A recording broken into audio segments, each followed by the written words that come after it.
Her daughter called her extra baggage, loud enough for the gate agent to flinch. Eleanor Mathis, retired flight nurse and widow, didn't flinch at all. Rachel, dressed in designer contempt, boarded the plane without looking back. By month's end, her name would vanish from the trust, the title, and the legacy she tried to hijack. Eleanor had once given her everything. Now she'd give her the bill. And when the lawyers came knocking, they'd find the safe already locked and the heir already chosen. Before we begin, may I ask, where in this big, beautiful world are you listening from? It's always a quiet honor to know who's sharing this space. Drop it in the comments, and don't forget to subscribe. Eleanor Mathis adjusted the cuff of her blouse, smoothing out a wrinkle that had formed during the long security line. She didn't mind lines. She'd waded through worse. Airfield evacuations in Afghanistan, hospital corridors buzzing with trauma codes. But this was something else entirely. The gate area was already crowded.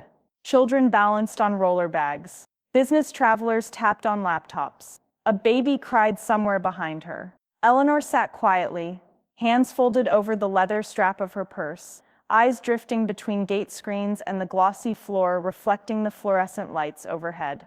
Then she heard her daughter's voice. "Yeah, she's just extra baggage," Rachel Dunn announced to the gate agent, voice pitched with an airy confidence that turned heads. Eleanor didn't flinch. She simply turned her head slightly, offering a polite smile to the woman behind the counter, who immediately blushed and averted her eyes. The agent looked like she wanted to disappear into her desk drawer.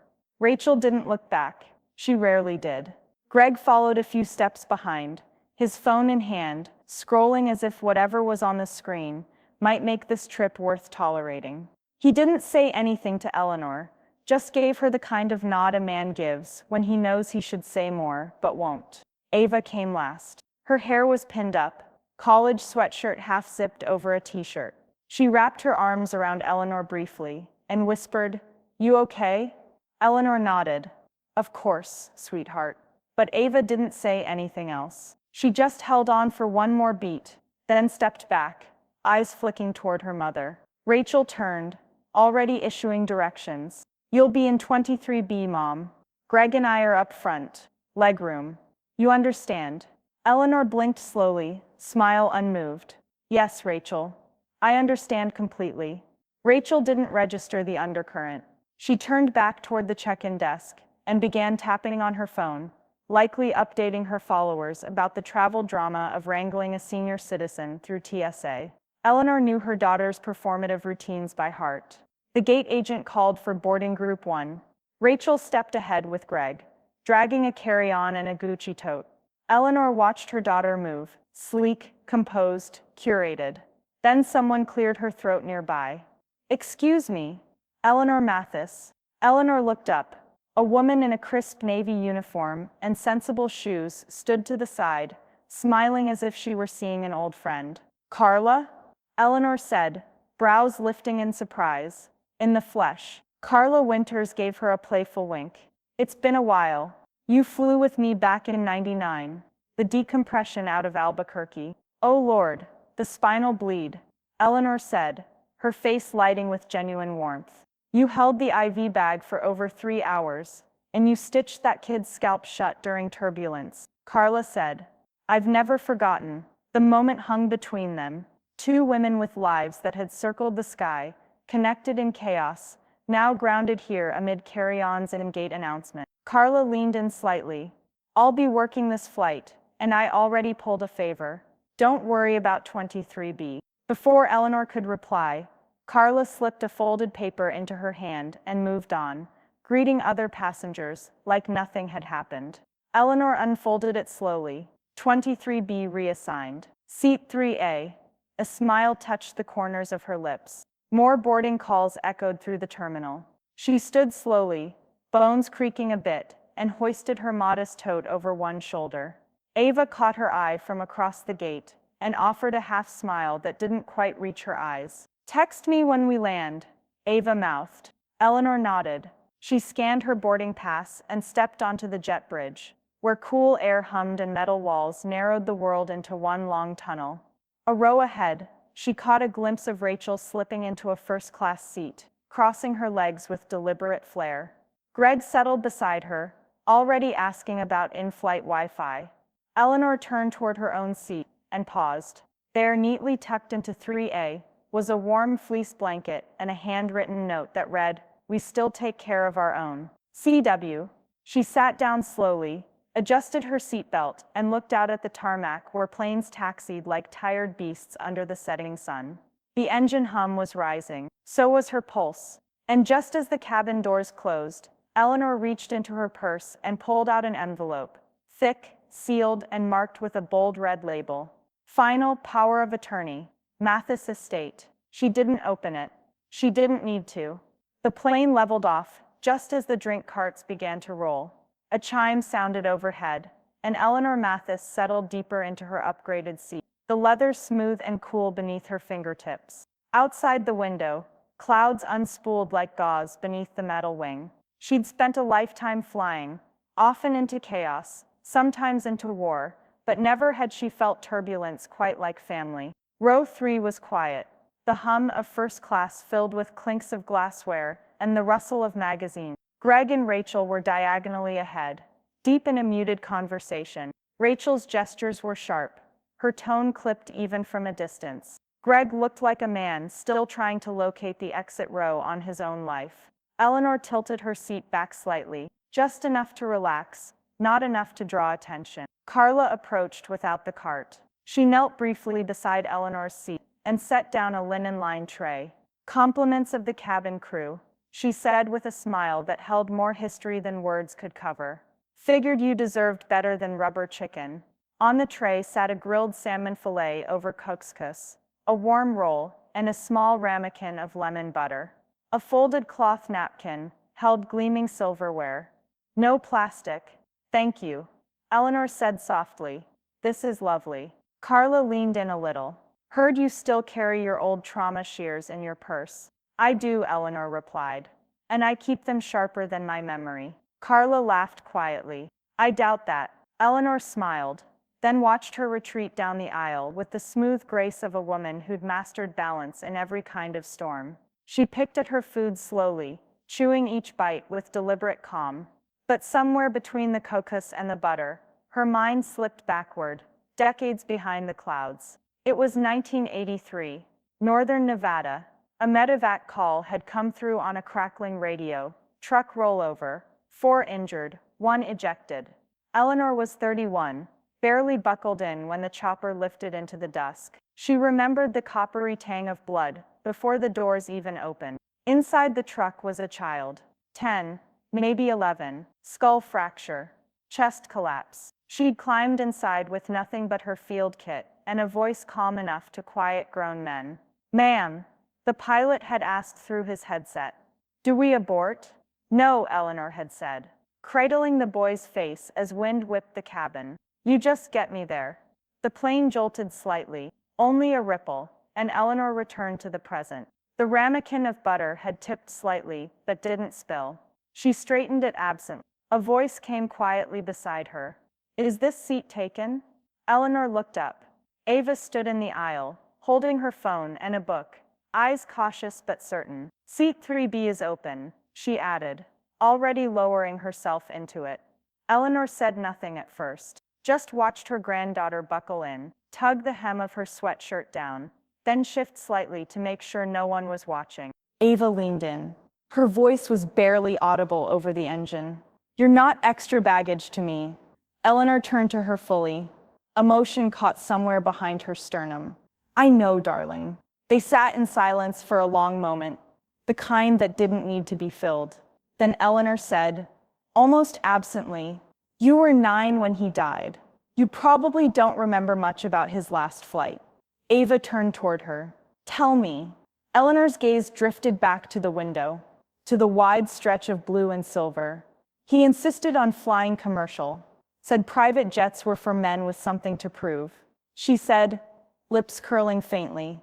"He wore his old leather bomber. Said it made him feel lucky. We were only going to Napa, just a weekend away. But halfway through the flight, he reached for my hand and said, 'If this is my last landing, make sure the wheels touch soft.'" Ava swallowed. What did he mean? He meant don't let the ending be rough. Eleanor said. Even if it's inevitable. The drink cart rattled past. Rachel turned her head from up front and glanced back. Only briefly, but her expression flickered at the sight of Ava beside Eleanor. Noted. Filed. As Carla passed, she leaned in toward Ava and offered a gentle touch to her shoulder. Glad you switched seats? Your grandmother's got better stories than our in-flight movie. Ava smiled, but didn't respond. Her eyes had narrowed slightly, watching Rachel watch them. The seatbelt sign chimed again. The plane began to shift altitude. As the passengers shuffled off, Eleanor remained seated, unhurried. Ava gave her a quiet smile before slipping into the crowd. I'll wait at baggage claim, she whispered. If Mom lets me, don't let her dictate what you carry. Eleanor replied gently. Ava nodded, then disappeared into the stream of weary travelers. Carla paused at Eleanor's row, gently tapping the seat in farewell. Still got your air legs, she said. If you're ever back on my route, first drink's on me. Hold you to it, Eleanor replied with a wink. She stepped into the jet bridge alone, feeling the heavy quiet of her own thoughts grow louder with each step. The terminal at JFK buzzed with arrivals, overhead announcements echoing through vast glass walls. Rachel and Greg were already 20 paces ahead, Rachel's heels clicking rapidly across the polished floor like punctuation marks. She's behind us, Rachel said over her shoulder, not bothering to turn. Let's not wait, she'll find her way. Greg hesitated for half a second, just long enough for guilt to surface, then fell in step beside her. Eleanor didn't rush. She exited the gate, bypassed the family cluster near the rideshare line, and stepped outside into the humid New York air. Her phone was already out before she reached the curb. A black town car glided to the edge of the pickup zone, seconds after she confirmed the reservation. The driver, a young man in a charcoal suit, held the door for her without a word. She sank into the leather interior, the smell of bergamot and cedar wafting from the air freshener. As the door shut, the bubble sealed. Her world for now was her own. She reached into her bag, withdrawing a slim navy folder stamped with embossed lettering in gold. Dunn Family Holdings. Private trust files inside. The first page was a spreadsheet. Assets, properties, movement dates. Below that, notarized pages from the original estate formation, many with her late husband's firm, precise signature. Her eyes caught on a sticky note, faded with time but still intact. If they ever try to cut you out, you cut them off. She closed the folder and leaned her head against the cool glass of the window, letting the city blur by. 20 years earlier, they were seated in his home office, the one with the brass telescope and the wall-mounted flight plaques. Her husband, Thomas Mathis, wore his reading glasses low, and the smell of cigar smoke clung to the pages as he laid out the plan. Most of this will go to Ava eventually, he had said. But Rachel, I've seen who she's becoming. And if I'm not here to make the call, you'll need full control. She'd laughed then, uneasy. You make it sound like a hostile takeover. He'd handed her a pen. I've flown too many missions to believe in soft landings. Just make sure you know where the parachutes are. Now her fingers tapped open her phone. The name Dean Foster glowed on the screen, already on speed dial. The town car cruised up the FDR, engine humming beneath them like a secret being kept. Dean picked up on the first ring. Eleanor, it's time, she said, without preamble. Activate the clause. A pause, no questions, just the rustle of papers being moved. I'll begin the freeze tonight. You'll need to sign the final transfer documents within 48 hours. Send them to the printer at the condo, she replied. Rachel will be surprised what's waiting for her when she gets home. I always did like your timing. She hung up. There was nothing more to say. The car slowed as they reached her hotel, but her phone vibrated one more time. A message from Carla. Coffee soon? I know a place that still serves it strong and bitter. Eleanor smiled faintly. Her thumb hovered over the keyboard, then typed back. Strong, bitter, and very hot. Just like me this week. But as she exited the car, she caught sight of Rachel's reflection in the hotel lobby glass. Already waiting at the concierge desk, trying to check in ahead of everyone else. Welcome, chirped a woman in Louboutin heels and a coral blazer, clipboard in hand. Let me guess, You live a few blocks down. We've had a ton of neighbors stop by. I'm not from this block, Eleanor said, gaze sweeping the living room with its artfully staged throws and artisan coffee table books. But I'm familiar with the property. The realtor's smile flickered, just a hairline crack before she quickly recovered. Well, it's a lovely piece, listed at 2.95, though we're expecting offers over. I imagine you are, Eleanor murmured, eyes landing on the framed black and white photo still hanging near the stairwell. Her late husband at the piano, Ava perched on the bench beside him. Rachel had left it up, a detail Eleanor doubted she meant to preserve, but hadn't had the foresight to remove. From deeper in the house came Rachel's voice, soft, performative. Built-ins are original. The wood was imported from Italy in the 1950s, part of a custom renovation after the war. Eleanor followed the sound, steps slow but deliberate, as if walking through memory rather than square footage. She found Rachel in the dining room, gesturing toward a couple browsing near the fireplace. Greg stood at her side, holding a printed spec sheet, sweating just a little under his sport coat. Eleanor stopped at the entry to the room. I thought this was a family home, she said, tone even. Rachel's spine straightened like a struck match. She turned, flashing a brittle smile. Mom, one word, clipped at the edges. Didn't expect you here. No, Eleanor said calmly. You didn't. The browsing couple exchanged glances, politely excused themselves, and drifted toward the kitchen. The realtor stepped in, suddenly alert. Miss Dunn, is this? It's fine, Rachel cut in quickly. Just my mother. She's sentimental about the place. Eleanor's gaze swept the room again. The walls looked freshly painted, the rug replaced, but the scuff on the corner of the baseboard, Ava's tricycle accident when she was 3, was still there, painted over but not repaired. I see you're making changes, Eleanor said lightly. Rachel exhaled. It's just staging, nothing permanent. Look, we're listing this to streamline some things. It'll still be under family oversight. It's a formality. It'll be yours again, on paper. Greg cleared his throat. We assumed you wouldn't mind, since Rachel, well, she misunderstood the power of attorney language. We're all just trying to do what she misunderstood, Eleanor interrupted, was who holds it. Rachel's face darkened. What are you talking about? Eleanor reached into her handbag and removed a folded legal document. She held it up like a pressed flower, delicate but undeniable. This is the revised trust agreement. Activated last night, countersigned by Dean Foster and notarized in 2 states. Greg paled. Effective immediately, Eleanor continued. This property is frozen. No sales, no contracts, no listings, no walkthroughs, no formality. Any attempt to move this forward will constitute breach of fiduciary duty, and that will involve criminal counsel, not just Dean. The realtor looked between them, suddenly stiff. I think I should step outside and take a call. She practically fled the room. Rachel's voice dropped low. You blindsided me. You tried to erase me, Eleanor said, her voice no louder than before, but now ironed flat and tight. I simply reappeared. Greg set the spec sheet down slowly, as if it were suddenly radioactive. Maybe we should all sit and talk. There has to be a middle ground. There is no middle ground, Eleanor said. Only ground that shifts beneath liars. Rachel stared at her, jaw tense. Then Eleanor turned, walking toward the kitchen. On her way out, she passed the couple from earlier, who were now hovering awkwardly near the island. You may want to look at something else, she said with a smile.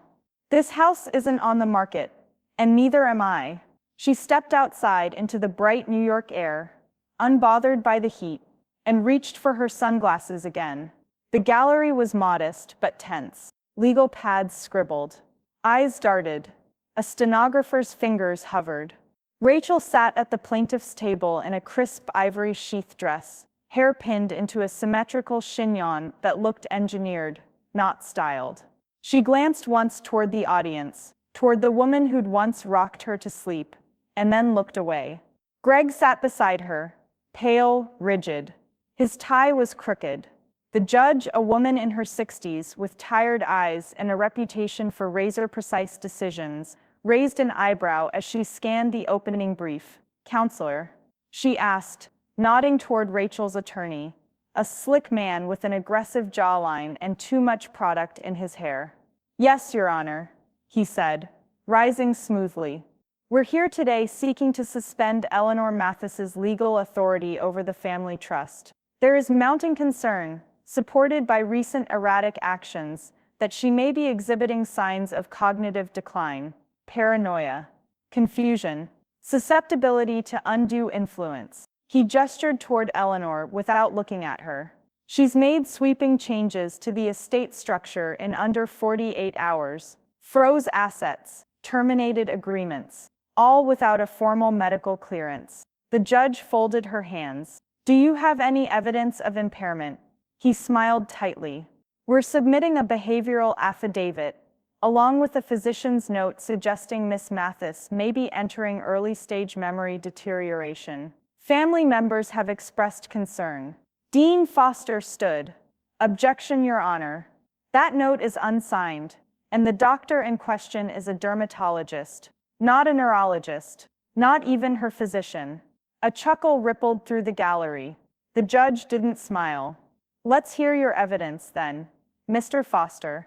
Dean moved to the center like he'd done this 100 times, which he had. His voice was calm but clipped. "Your Honor, here is Miss Mathis's full neurocognitive evaluation, completed 3 weeks ago."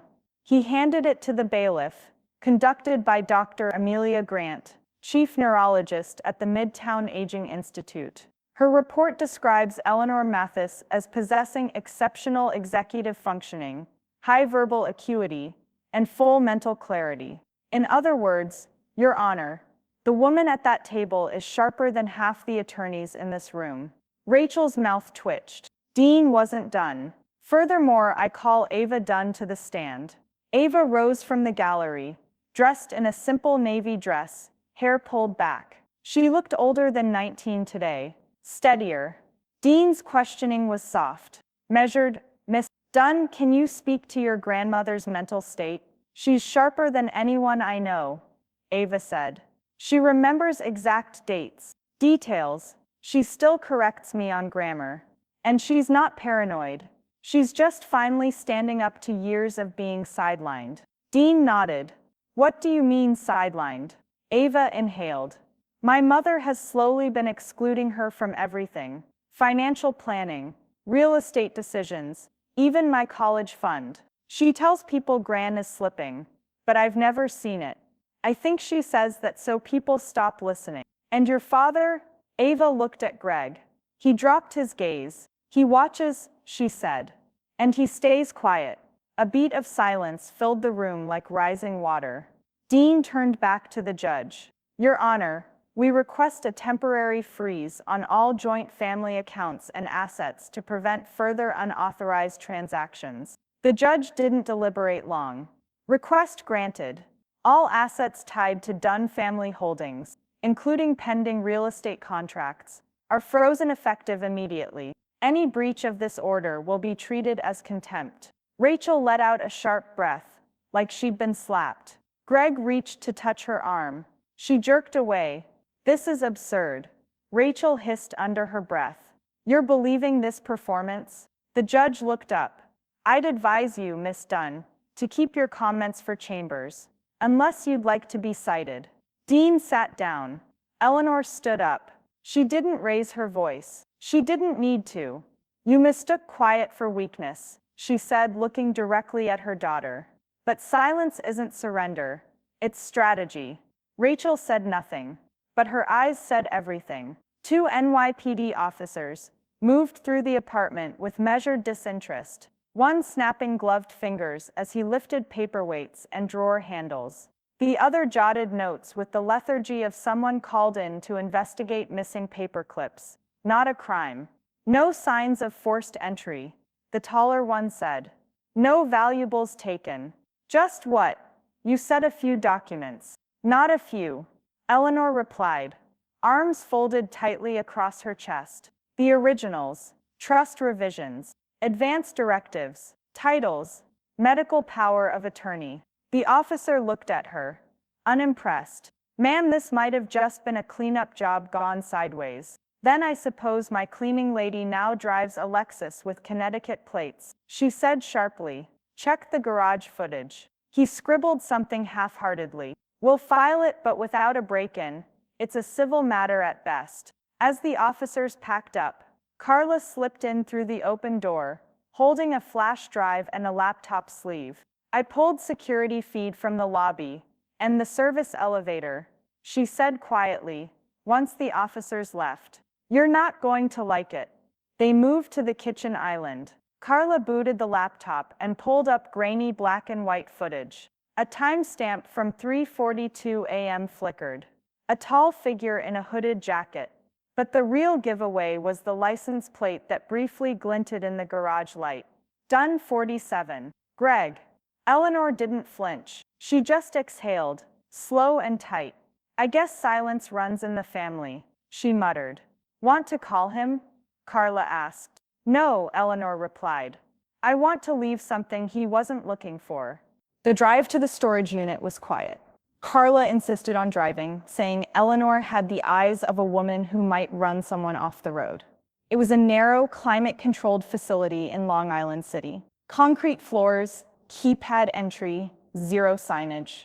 Ava had found it off-grid and off-paper. She'd even set up a decoy lease in her own name. Inside, Unit 5D was still sealed. Eleanor punched in the code and stepped inside. It smelled faintly of dust and steel. Boxes labeled in Ava's handwriting lined the right wall. A locking file cabinet and fireproof safe stood side by side like sentinels. She opened the cabinet first. Deeds, original trust documents, her handwritten will, medical directives dated all the way back to 1996. She touched each folder like an old friend. Then she turned to the safe. Inside was what Greg had likely been searching for. The most recent amendment, still unsigned, granting Rachel and Greg financial oversight under the guise of temporary custodial control. A draft Eleanor had never approved, but had left there deliberately as bait. She took it out, ripped it cleanly down the middle, then reached into her bag and pulled out a new packet, this one fresh from Dean's office. The revised trust, now placing full successor authority in Dean and Ava jointly. Carla watched her quietly. You're really doing this? Eleanor looked at her. They came into my house, tried to erase me with my own signature. You don't walk that back. You walk through it. She placed the signed, notarized revision into the center of the safe. Then she took a small slip of paper, the kind her husband used to tuck into her lunchbox during shift rotation, and wrote 5 words. Too late, Rachel. Try harder. She folded it once and set it where the torn amendment had been. Then closed the safe, spun the dial, and locked it tight. Outside, Carla lit a cigarette with a guilty glance. Old habits, she muttered. Don't tell my doctor. Eleanor chuckled. Only if you don't tell mine I fired him. Her phone buzzed. A text from Dean. Greg's financials pinged. Offshore activity confirmed. Want to pull the thread? Eleanor stared at the message for a long moment. The table was already set when Eleanor arrived. Corner booth, white linen, one flickering candle, and Greg Dunn sipping nervously from a sweating glass of bourbon. The restaurant was the kind of place that whispered discretion. Wood-paneled walls, low jazz, waitstaff trained in selective hearing. Greg stood as she approached, awkwardly pulling out her chair like a man trying to relearn manners from an old script. Thanks for coming, he said, sitting back down too quickly. Eleanor placed her handbag beside her and folded her hands neatly on the table. I figured if you were brave enough to sneak into my home, I could be brave enough to hear you out. Greg winced. That was a mistake. I didn't know she was having me do that until the footage caught your plate on the garage camera. Eleanor offered, her tone dry. Let's not start with a lie. I'm too old and you're too average. The waiter appeared, poured water, took no order. Greg must have called ahead. Of course he had. He cleared his throat, trying to sound composed. Rachel's spiraling. She thinks she's protecting the family legacy. Her version of it, anyway. Eleanor lifted an eyebrow. Does her version include offshore banking and He flinched. Not dramatically, but enough. I never signed off on that, Greg said quickly. She's impulsive. Always has been. You know that. Eleanor took a sip of water, watching him. And you've always been passive. Always will be. He leaned in, voice lowering. Look, we got scared. Everything moving so fast. Ava switching sides, Dean getting involved. Rachel thought you were losing your grip. I didn't know how far she'd go. I didn't know she'd forge signatures. Eleanor interrupted. He sighed heavily. She thinks you're trying to cut her out. I'm trying to protect what's left of this family's soul. Eleanor said, something you both keep selling off one paper at a time. Greg rubbed his temples, then straightened. If this goes public, it could destroy us. Rachel's clients, my job. Eleanor didn't blink. Do you want this to go public? Greg's voice dropped to a sharp whisper. No, and I don't think you do either. You've always been private. Eleanor's expression didn't change. I've also always been underestimated. She reached into her bag and pulled out a manila envelope, sliding it across the table. Greg stared at it, but didn't touch it. What is it? Deed transfer, she said. The condo title's already been updated. It's in my name alone again. Retroactively recorded. Dated before your midnight tour. Greg swallowed hard. That place was never yours to list. Never Rachel's to promise, she said. You just didn't think I'd still be watching. He finally touched the envelope, fingertips hovering like it might burn him. Then he looked up, and the softness in his face dissolved. His voice went cold. Is this the game now? Mutual destruction. Eleanor gave him a long look. No, Greg, she said, quiet and lethal. This is the reckoning. She paused, then added, almost casually, Ava posted the first receipts yesterday. Screenshots, timestamps, bank trace confirmation. They've been shared twice already, once to her ethics professor, once to a journalist who owes Dean a favor. He paled. The bourbon glass sat forgotten. The waiter arrived just then, placing the check between them with a soft, whenever you're ready. Greg reached instinctively for his wallet. Eleanor beat him to it, sliding 3 crisp bills onto the tray. I pay in cash these days, she said, rising smooth. Fewer digital footprints. She reached for her bag. Greg looked up at her, with the face of a man realizing his parachute might have been swapped mid-flight. I didn't think it would come to this, he said. No one ever does, she replied, and stepped away from the booth. The elevator up to the Manhattan District Attorney's office was quiet, sterile, too cold for mid-July. Eleanor stood with her back straight, a slim briefcase in hand, and her cardigan draped neatly over one forearm. Across from her, a young couple in workout gear kept glancing her way, maybe curious about the white-haired woman who looked like she belonged on a museum board. Not about to hand over a family. On the 12th floor, she stepped off without a word. The receptionist barely looked up until Eleanor placed the briefcase on the counter and said, I have a scheduled meeting with ADA Jordan Key. He's expecting evidence. 20 minutes later, she sat opposite him in a glass-walled conference. No preamble. She clicked open the case. Flash drive, she said, handing it over. Digital records of fund movement from 3 Dunn-linked LLCs into accounts in the Cayman Islands and Liechtenstein. Wire transfers signed by Greg Dunn, under a shell firm. She laid out the next folder. Original listing agreements forged by Rachel Dunn. Compare these signatures to mine. You'll see the difference. And the dates. Backdated to avoid asset freeze orders. Jordan flipped through the documents slowly, whistling under his breath. You built this yourself? No, Eleanor said even. I had help.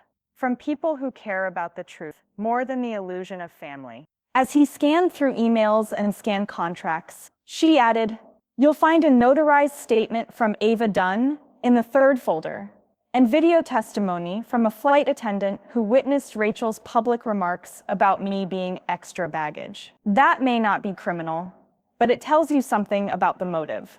Jordan looked up at her for the first time with real weight behind his eyes. This is a hell of a file, Miss Mathis.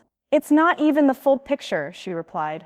Just the part I'm ready to let go of publicly. She stood, collecting the briefcase but leaving the documents. As she reached the door, he said, "If we pursue this, it won't be quiet." Eleanor paused. "I've already lived a quiet life. Look where that got me." Downstairs, the cab took her east, through the narrow lanes of the Lower East Side. She stared out at the iron fire escapes and old brick buildings until the hospice came into view, a modest three-story Victorian tucked behind flowering dogwoods. Inside, the air was warm and sweet with lavender. A nurse at the reception desk smiled when she recognized her. "Eleanor Mathis," she said softly. "You're back. I thought I'd visit the garden and drop off a gift." She handed the nurse a sealed envelope with the Hospice Foundation's name on it. Inside was a certified check for $100,000 made out in Thomas Mathis's name. The nurse gasped. He always said this place meant the world to him. Eleanor nodded. Then it should keep meaning something for someone else. She walked through the quiet hallways until she found the garden her husband once helped design: modest stone paths, wild sage, a weathered teak bench under an arbor of clematis. She sat down, breathing in the green, the silence, the absence that had finally begun to feel less sharp. Her phone vibrated. "Dean, story's been seeded."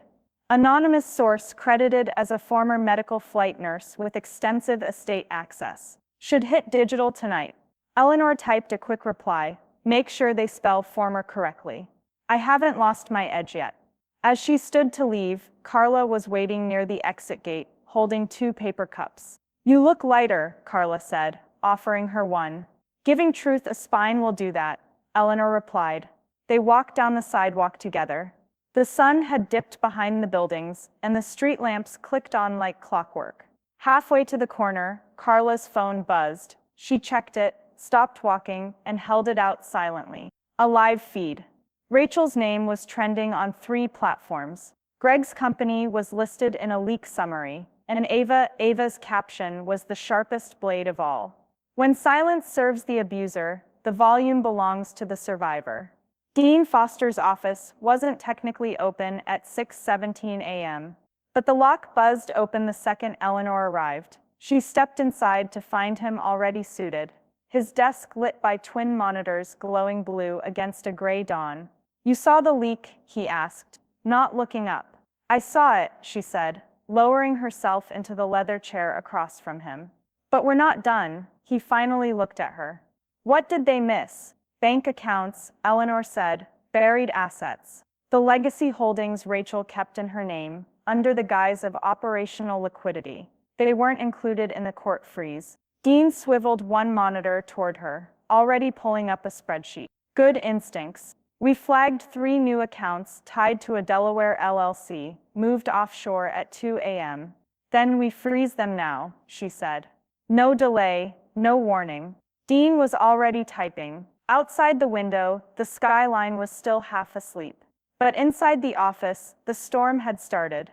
Ava sat cross-legged on her dorm bed, coffee steaming beside her laptop, the leak article open on 4 tabs. She scrolled through comments, reactions, shares, dozens of former clients tagging Rachel's firm in outrage. Then her phone buzzed. Unknown number. She didn't answer at first, but it rang again and again. Finally, she picked up. "Hello?" A pause. "Then you ungrateful little parasite." It was Rachel. Ava's breath caught. "You have no idea what you've done," Rachel snapped.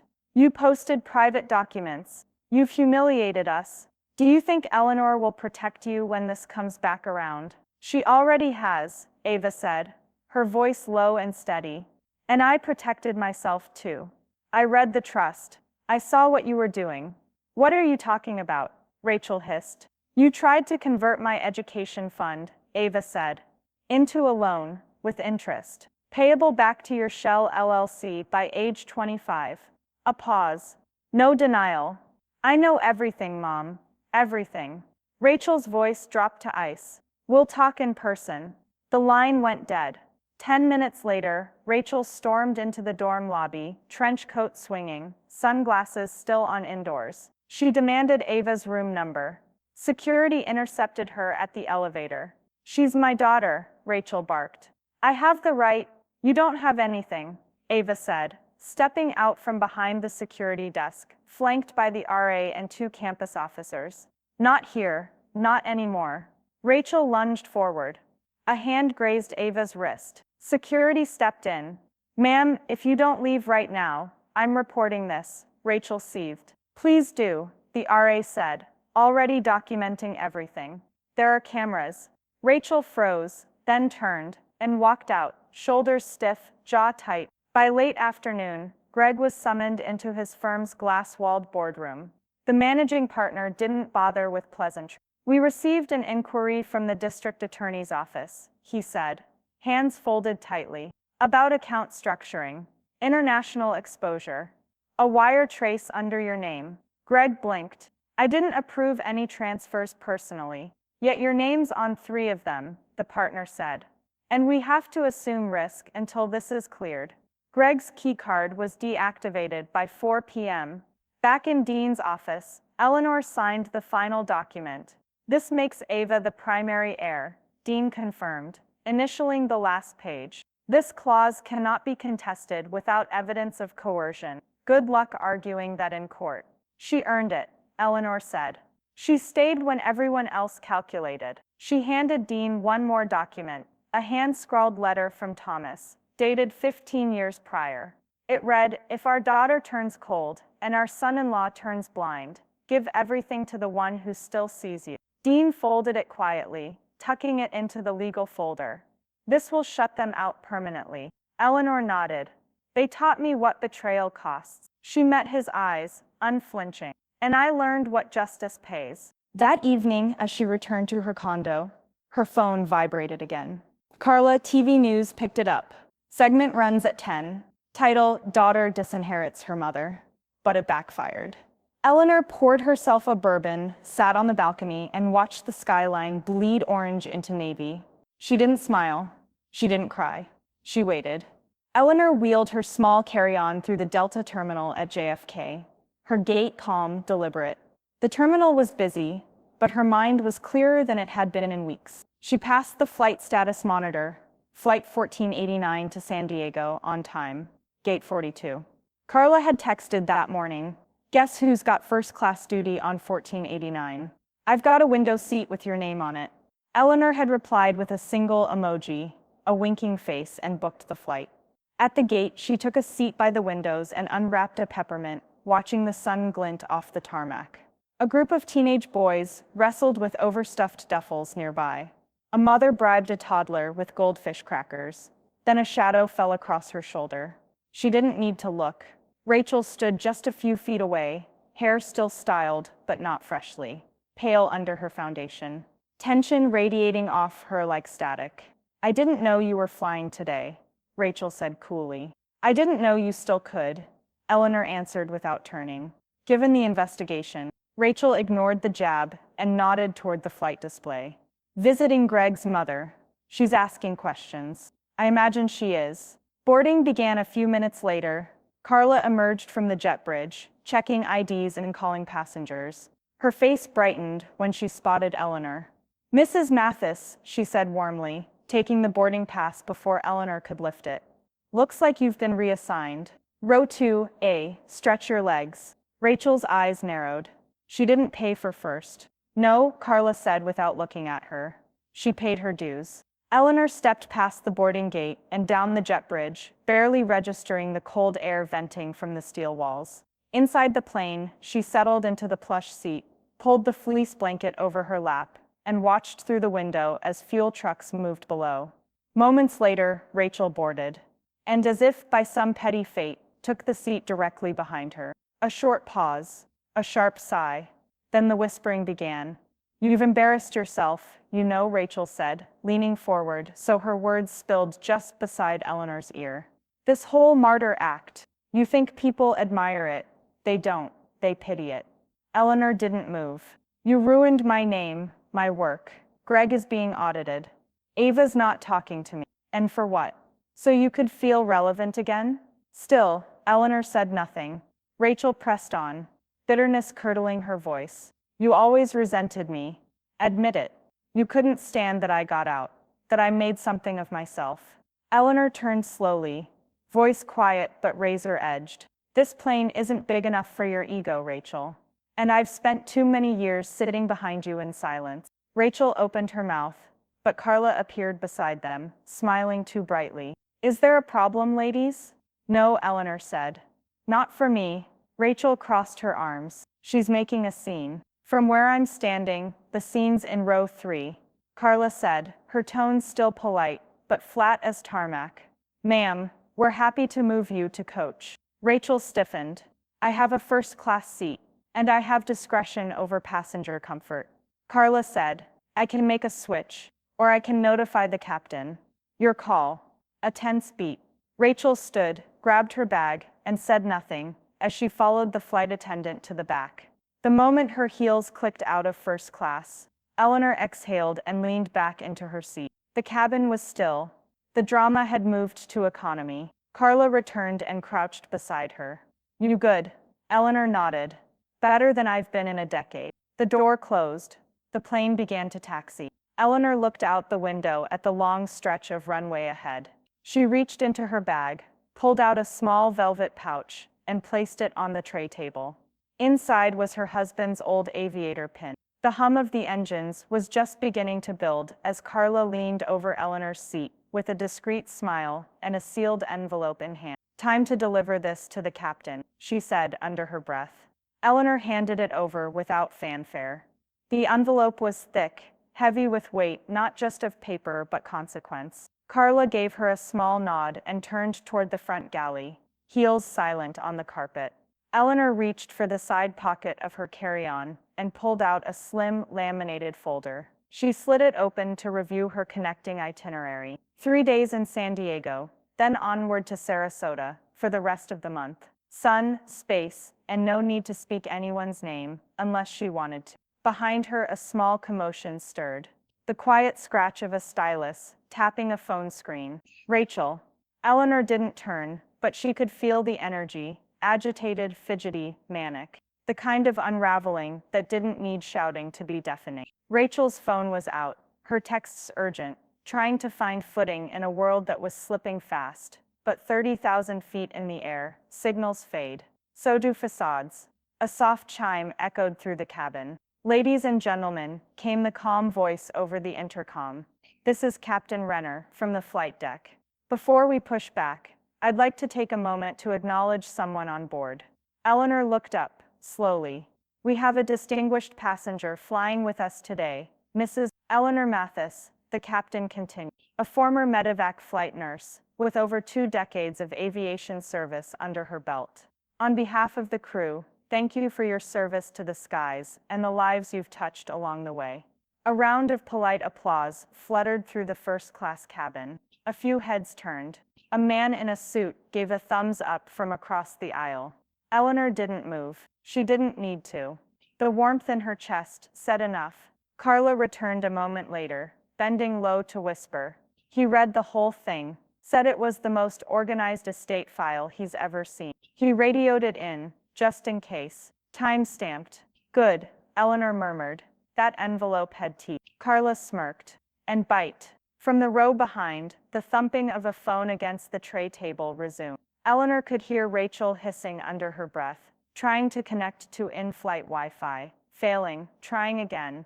Her voice was just low enough not to trigger flight attendant intervention, but laced with enough venom to poison the... I need signal now. This can't wait.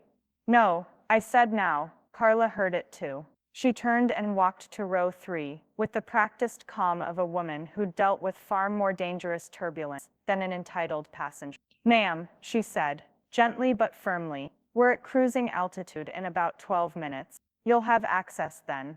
Rachel didn't look up. Do you know who I'm texting? I'm sure they can wait, Carla said. The sky doesn't bend to court calendar. Rachel's fingers stilled. She looked up, cheeks flushed. I'd like to speak to the captain. He's busy, Carla said cheerfully. Flying the plane. Rachel slumped back into her seat, shoulders rigid, her silence sharp with fury. Carla turned back and passed Eleanor, giving her a sly wink before disappearing into the galley. Eleanor smiled, just slightly, and returned to her itinerary. She took out a pen and began scribbling notes in the margins. Call Dean. Confirm transfer filing. Florida lawyer. Review healthcare proxy. Ava's birthday. Reserve beach house. Order. Intention. Autonomy. She took a long breath and let her hand rest on the folder, anchoring it against the table. The clouds outside passed in streaks of white and gold. Miles melted beneath them, silently and quickly. Then somewhere behind her, the bathroom door slammed. A muttered curse. The unmistakable stutter of rage turned inward. She didn't turn to look. She just sipped her ginger ale and enjoyed the altitude. The wheels hit the tarmac with a decisive thud, and Eleanor felt it more than heard it, a shift, a closure. The plane coasted gently toward the gate, sun spilling across the wing in golden streaks. Her phone came to life the moment the wheels stopped spinning. Voicemails, news alerts, missed calls. But one text rose to the top. Dean Foster, seizure complete. Every joint account is frozen. We're clean. Eleanor smiled quietly, like someone who'd just heard a verdict they already knew but still needed to feel. She powered off airplane mode and typed back, "It's done, lock it." The flight crew disembarked first-class passengers as usual, but Carla lingered at the door until Eleanor stepped through. "Don't forget to hydrate," Carla said, pulling her in for a brief hug. "And text me your address. I want to see what freedom looks like in Florida." "You'll like it," Eleanor said. "The view doesn't lie." Outside, her car was waiting. Convertible, top down, a breeze rolling in off the Pacific. The driver tipped his hat and stowed her bag without a word. She didn't need a chauffeur, just space. It took 45 minutes to reach the rental. The house sat perched on a quiet stretch of coastline just south of Lajho. White stucco, pale blue shutters, a wraparound porch that smelled of salt and hibiscus. Eleanor stepped inside and dropped her keys into the bowl near the door. Every surface gleamed, fresh flowers on the table. No voices, no pressure, no war in her own walls. She walked through the house slowly, deliberately, hand brushing along furniture as if making it real by touch. In the study, she opened a new safe, digital keypad, double-bolted, embedded in the wall. Empty. She reached into her handbag and removed 3 items. Her late husband's silver wedding band, worn smooth from years of worry and resolve. A photo of Ava from her freshman orientation, smiling in the sun with eyes too wise for 19. A newly signed will, simple, airtight, irrevocable. She placed each item inside, centered them with the care of a ritual, then locked the door with finality. No more copies, no more trails, just truth, sealed. An hour later, the screen door creaked open. Carla stepped in, still in uniform, but with her flight pin tucked into her purse. She kicked off her shoes and dropped onto the sun-drenched patio chair, like someone exhaling 5 years at once. "I filed my notice," she said. Eleanor raised an eyebrow. "That's sudden. I've had that resignation letter saved in drafts for months. Today felt right." She sipped her tea. "You inspired the landing." Eleanor passed her a second envelope. Carla blinked. "What's this?" "Seed money," Eleanor said. "For the advocacy group you talked about. The one that helps seniors fight back." Carla opened it. Her eyes widened. This is $100,000. "It's a start," she said simply. "You'll do more with it than most people do with their lives." Carla sat back, stunned. "I don't know what to say." "Then don't," Eleanor said. "Just build something that tells the next woman she isn't crazy when her daughter calls her extra baggage." The breeze kicked up gently from the water. A wind chime sang somewhere beyond the porch. Inside, the safe's new code blinked once, and then dimmed, locked. Eleanor poured more tea. Her hands were steady now. Her breath deep. The courtroom was colder this time. Not in temperature, but in tone. Rachel sat at the plaintiff's table, chin lifted high, dressed in sleek charcoal gray with a silk scarf tied just tight enough to look purposeful. But her expression betrayed her. Her eyes darted too often. Her fingers clutched the edge of the table like a woman preparing for impact. Dean Foster stood calmly at the defense table, a man who had long since traded performance for precision. Eleanor sat beside him, back straight, her hands folded neatly over a single leather folio. She wore no jewelry, no embellishment, just quiet clarity. The judge entered, same as before, but this time her gaze lingered on Rachel before she even sat. Plaintiff alleges coercion, the clerk read, claiming the defendant, Eleanor Mathis, used manipulation and undue influence to unlawfully alter the family estate. Dean stood.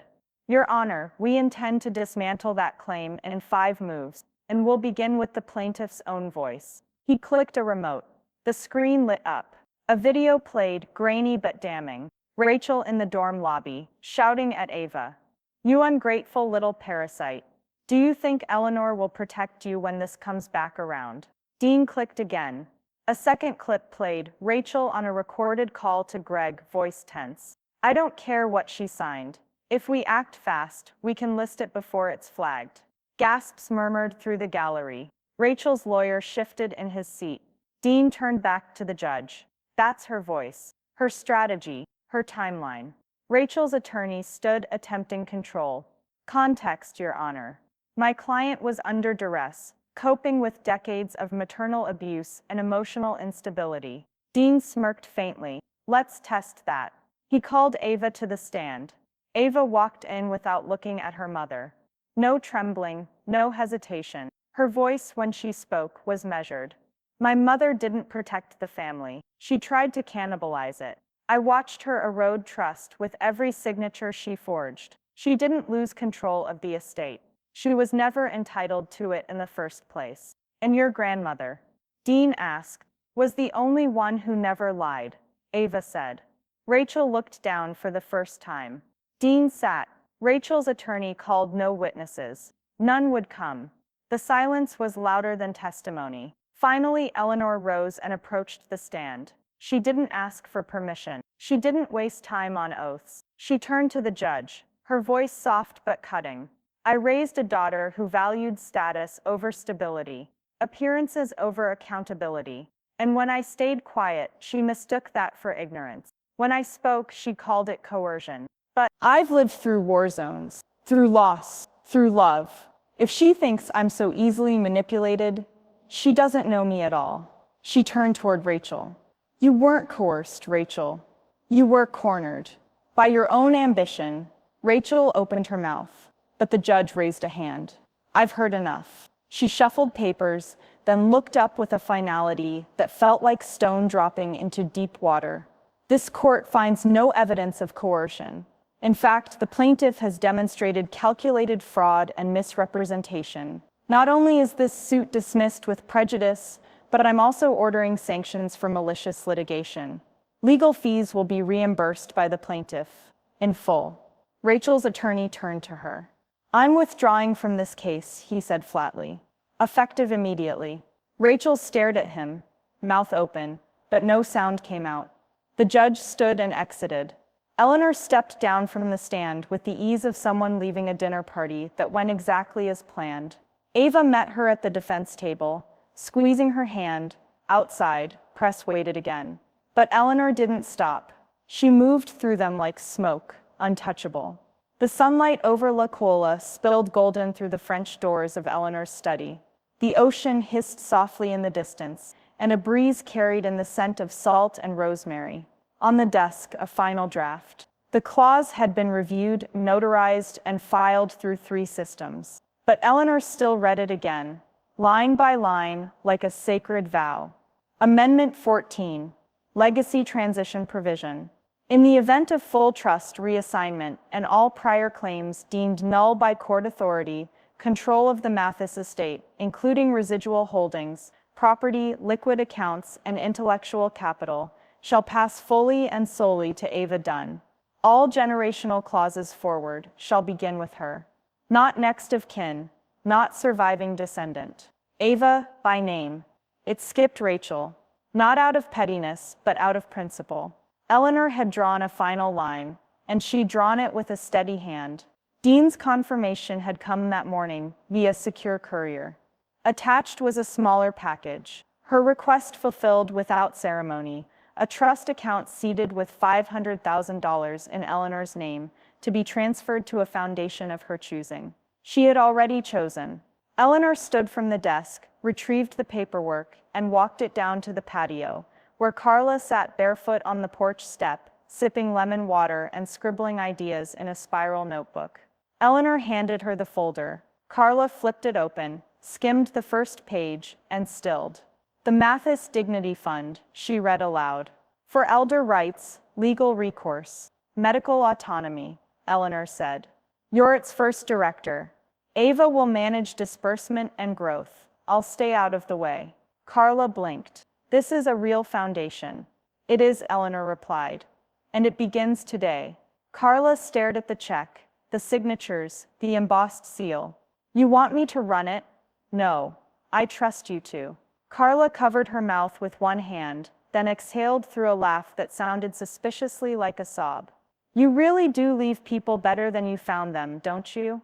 Eleanor said nothing, just gave her a smile that reached all the way to the places silence used to live. Later that afternoon, a court clerk in Manhattan unsealed a subpoena for Gregory Dunn, breach of fiduciary duty. Internal audits had corroborated 3 paper trails, all pointing toward improper transfers disguised as overhead fees. The notice was quiet, just a few lines in a legal digest, but it would echo. Eleanor didn't read the article when Dean sent it. She didn't need to. Instead, she walked barefoot into her back garden. The soil was still damp from last night's light rain. She knelt slowly, knees cracking just a little, and began to plant the white jasmine bulbs she'd ordered weeks ago. Her husband had loved jasmine, said it reminded him of the flight line in Guam, where night came fast, but the air always held fragrance. She worked methodically, sleeves rolled up, fingers caked in soil. Each bulb went down with intention. Nothing rushed, nothing left undone. As the last one settled beneath a soft layer of earth, she patted it gently, then stood. Inside, the house was quiet. She moved to the writing desk, pulled out a sheet of thick ivory stationery, and uncapped a fountain pen. She wrote slowly. "No edits. Ava, I have no more documents to sign. No more evidence to submit. No more courts to enter. I give you this life unburdened. Not because it was always light, but because you helped me carry what mattered. This family broke, yes, but it also bent toward someone better. Grow it, guard it, and when the time comes, give it away wisely. Love always." She folded the letter, slid it into a linen envelope, and pressed her seal into the flap. Then, for the first time in months, she slept through the night. The first article appeared in The Atlantic, then rolled into NPR's Morning Edition. By the time The New Yorker ran a profile titled "The Matriarch Clause," it had become more than a legal saga. It was a cultural moment. Eleanor Mathis, 74, former medevac flight nurse, had rewritten the script, a widow who outmaneuvered the very family that once tried to bury her beneath the weight of paperwork and silence. News anchors called it elegant. Law students called it precedent. Talk shows called it everything from poetic to dangerous. But none of them mattered to Eleanor, not really. She didn't own a television. Rachel, however, did, and her phone didn't stop vibrating for days. At her firm, doors began closing quietly. A major client, one who'd been with her for over a decade, canceled a retainer without a call. The board she sat on suspended her seat, pending review. Dinner parties suddenly had no chairs left at the end of the table. She tried blaming the media, spinning herself as a daughter deceived by a cunning parent, a woman taken out of context. But the receipts had timestamps, the audio had tone, and Eleanor? She'd never even raised her voice. It was hard to smear someone who never smeared back. Across the country, Ava stepped out of her ethics seminar and into a future rewritten. Her phone lit up with 3 new emails. "We'd like to invite you to a fall speaking series on digital accountability. Are you available for an internship roundtable at Stanford Law? Your grandmother's story is making waves. Want to write about it under your own byline?" She stared at the screen, then looked out the library window, watching the leaves flutter like applause. At the same moment, Carla stood behind a podium in a modest Los Angeles conference. The banner behind her read, "National Fund for Elder Financial Justice, Founding Launch." She adjusted the mic and smiled. "We're not starting this fund because fraud is new. We're starting it because silence is old." Applause rose. So did donors. Back in Lawala, the porch glowed in the amber light of an early evening. The wind carried notes of jasmine from the garden. Eleanor set out 3 glasses on the worn wooden table, followed by a bottle of California sparkling wine that had waited long enough. Dean arrived first, in rolled-up sleeves and no tie for once. He brought hand pies from a bakery Ava had once mentioned in passing. I took notes, he said, unwrapping them. Ava came next, cheeks sun-kissed, hair pulled back, sleeves rolled. She hugged Eleanor longer than usual. Carla showed up barefoot, as always, with a binder under one arm and paint on one hand. I'm drafting the site launch for the fund, she said, but I'm hiding from my board until I finish this rosé. The 4 of them sat beneath a string of porch lights Eleanor had hung that morning. No speeches, no scripts, until Eleanor lifted her glass. To being counted out, she said, and counting everything back in. They clinked their glasses gently. Laughter followed, not loud, but whole. The jasmine bloomed behind them. Somewhere beyond the cliffs, the ocean went on doing what oceans do, erasing old lines, making room for new ones. Later that night, long after the last dish was and the others had gone, Eleanor stepped back inside and unpinned her hair. She moved to her desk, opened a small drawer, and pulled out a card she hadn't touched in months. On it in Rachel's handwriting were the words that started it all. She's just extra baggage now. Eleanor looked at it for a long time, then placed it back in the drawer, behind the notarized clause, behind the photo of Ava, behind the letter to herself she'd never mailed. She didn't need to keep proving any, but she wanted to remember the weight. As she slid the drawer closed, she said it softly to the room, her voice even without bitterness. She said I was extra baggage, but I carried the weight and I carried it home.